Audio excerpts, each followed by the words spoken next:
അസ്സലാമു അലൈക്കും. ആദ്യം തന്നെ ഞാൻ വിഷയത്തിലേക്ക് കടക്കുന്നതിന് മുമ്പ് കുറച്ച് കാര്യങ്ങൾ ഞാൻ പറഞ്ഞോട്ടെ.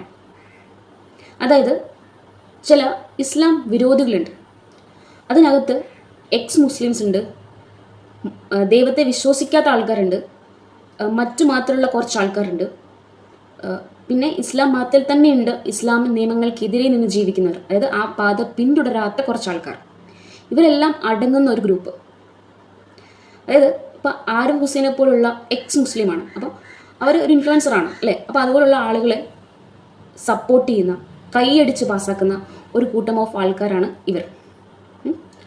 അപ്പോൾ അവരെന്താ ചെയ്യുന്നതെന്ന് വെച്ചാൽ ഖുറാൻ്റെ കുറേ നിയമങ്ങൾ, അതായത് കുറേ കോപ്പികൾ എടുത്തുകൊണ്ട് വന്നിട്ട് അത് മനുഷ്യരിലേക്ക്, ജനങ്ങളിലേക്ക് ബാഡായിട്ട്, നെഗറ്റീവായിട്ട് എത്തിക്കും.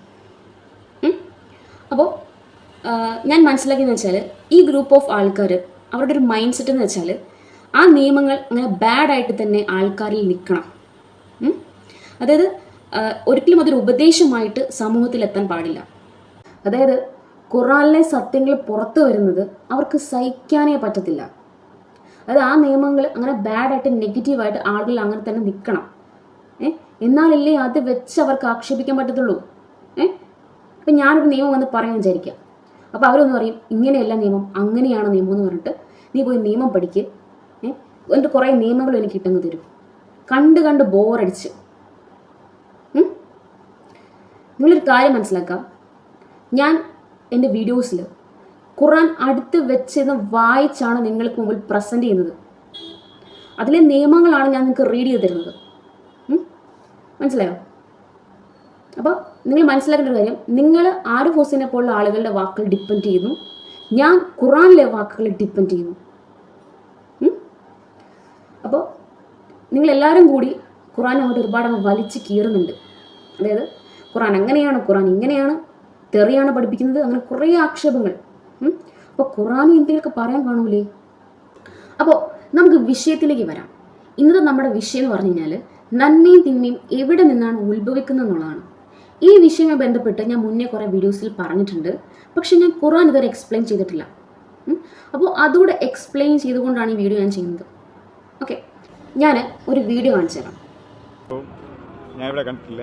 അതെ, നമ്മൾ കുറച്ചുകൂടി നന്നായിട്ട് പ്രാർത്ഥിച്ചാൽ ചിലപ്പോൾ നമുക്ക് തരില്ലേ? കോ ഇൻസിഡൻസ് എന്ന് പറഞ്ഞാൽ നമുക്ക് റിലേറ്റ് ചെയ്താണ് നടക്കുന്നത്. അതായത് മോശം നടക്കുമ്പോൾ എന്തുകൊണ്ട് ദൈവത്തിന് പിന്നെ പറയുന്നില്ല? ഈ ഭൂമിയിൽ നടക്കുന്ന ക്രൂരതകൾക്കൊക്കെ ദൈവം ഉത്തരവാദി ആകുന്നില്ല എന്നാണ് പറയുന്നത്. അത് കണ്ടുകൊണ്ട് നിൽക്കുന്നു. ക്രൂരതകൾക്ക് മനുഷ്യനും ഉത്തരവാദി, നല്ലത് നടക്കുമ്പോൾ ദൈവം. ശരിയായ ഒരു കാര്യമല്ലല്ലോ. ഈ വീഡിയോയ്ക്കകത്ത് പറയുന്നത് നമ്മുടെ ലൈഫിൽ നല്ലത് സംഭവിക്കുമ്പോൾ അതിന് പിന്നിൽ ദൈവമാണെന്നും, നമ്മുടെ ലൈഫിൽ മോശം സംഭവിക്കുമ്പോൾ, ആപത്തുകൾ സംഭവിക്കുമ്പോൾ അതിന് പിന്നിൽ മനുഷ്യരാണെന്നും പറയുന്നു. ഇതിനോടൊട്ടും യോജിക്കാൻ സാധിക്കുന്നില്ല എന്നാണ് ആ വ്യക്തി പറയുന്നത്, അല്ലേ? അപ്പോൾ ഈ ഒരു വിഷയമാണ് നമ്മൾ ഇന്ന് ചർച്ച ചെയ്യുന്നത്. അപ്പോൾ നിങ്ങൾ വിശ്വസിക്കുന്ന ഒരു എനർജി ഉണ്ടാവില്ല. നമുക്കറിയാം എല്ലാവർക്കും ദൈവം ഒന്നാണ്. ഓക്കെ, അപ്പോൾ അത് പലരും അക്സെപ്റ്റ് ചെയ്യുന്നില്ല എന്നുള്ളതാണ്. ഓക്കെ, അപ്പോൾ ഞാൻ പറയുന്ന കാര്യങ്ങൾ നിങ്ങൾ വിശ്വസിക്കുന്ന എനർജിയെ മനസ്സിൽ വിചാരിച്ച് വേണം അത് കേൾക്കാൻ. ഓക്കെ, അപ്പോൾ ഖുറാനിൽ പറയുന്നുണ്ട് നമ്മളെല്ലാ മനുഷ്യരും ജനിക്കുമ്പോൾ തന്നെ പരിശുദ്ധരാണെന്നാണ്. ഓക്കെ, അതോടൊപ്പം തന്നെ നമ്മൾ പറയുന്നുണ്ട് ഈ നന്മയും തിന്മയും എല്ലാം റബ്ബിൽ നിന്നാണ് വരുന്നത് പറയുന്നുണ്ട്, അല്ലേ?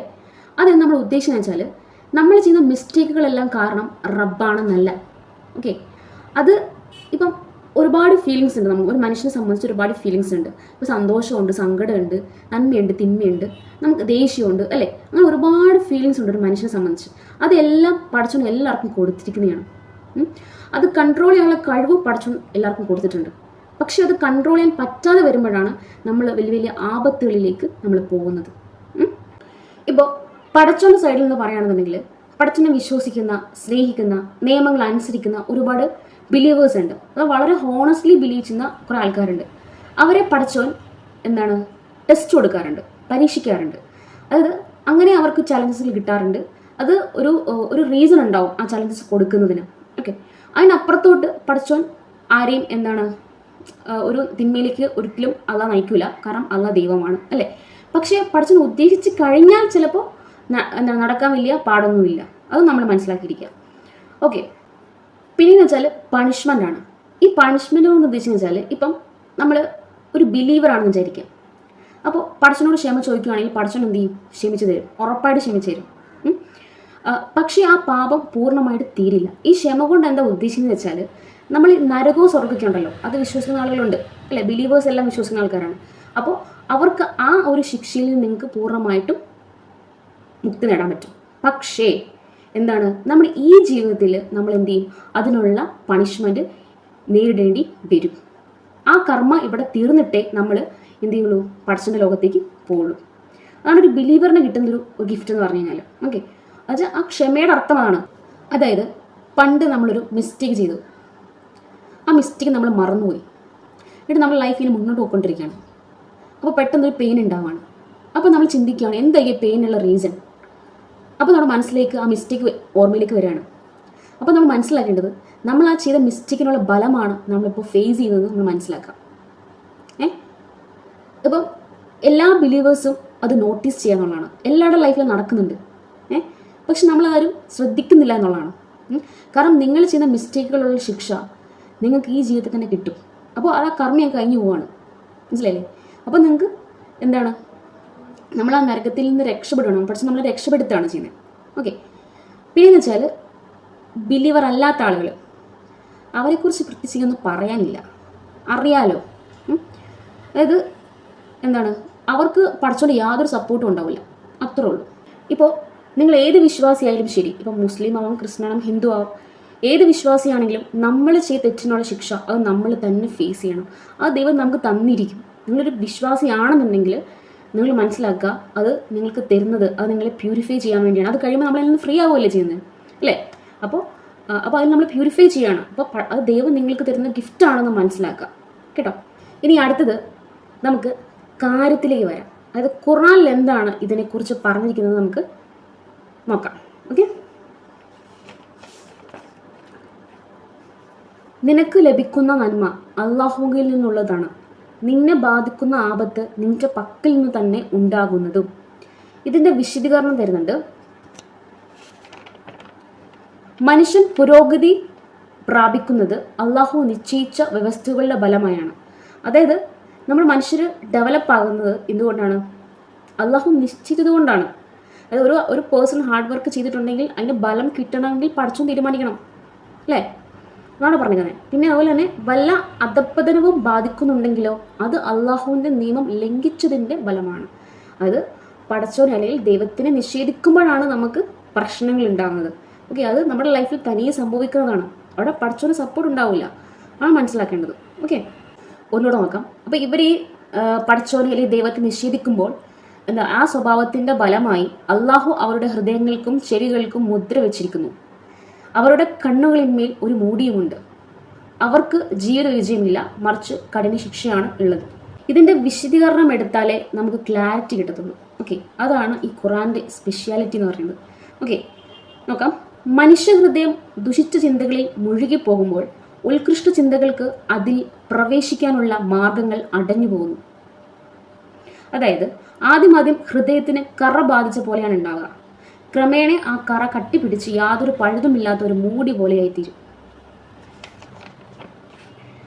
അങ്ങനെ അവസാനം ഹൃദയം ഒരറയിലിട്ട് മുദ്ര വെച്ച പോലെയായി തീരും.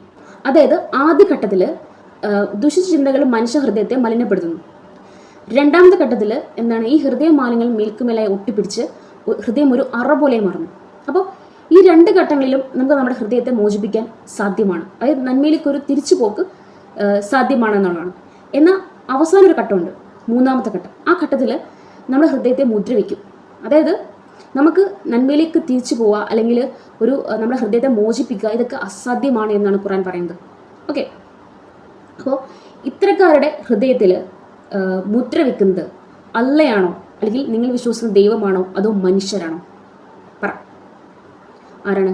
മനുഷ്യരാണ്. ഇതിൽ നമ്മൾ മനസ്സിലാക്കേണ്ടത് നമ്മുടെ ലൈഫിലേക്ക് വരുന്ന നല്ല കാര്യങ്ങൾ അല്ലെങ്കിൽ ബ്ലെസ്സിങ്സ് അല്ലെങ്കിൽ നന്മകൾ ഇതെല്ലാം റബ്ബിൽ നിന്ന് വരുന്നതാണ്. നിങ്ങൾ വിശ്വസിക്കുന്ന എനർജിയാണ് അതിന് പിന്നിൽ. ഓക്കെ, ഇനി നമ്മുടെ ലൈഫിലേക്ക് ആപത്തുകൾ സംഭവിക്കണം, തിന്മയാണ് ഉണ്ടാവുന്നതെങ്കിൽ നമ്മൾ മനസ്സിലാക്കുക അത് നമ്മളുടെ മിസ്റ്റേക്ക് കൊണ്ടാണ് നമ്മൾ മനസ്സിലാക്കുക, അത് നമ്മളാണ് കാരണം. ഓക്കെ.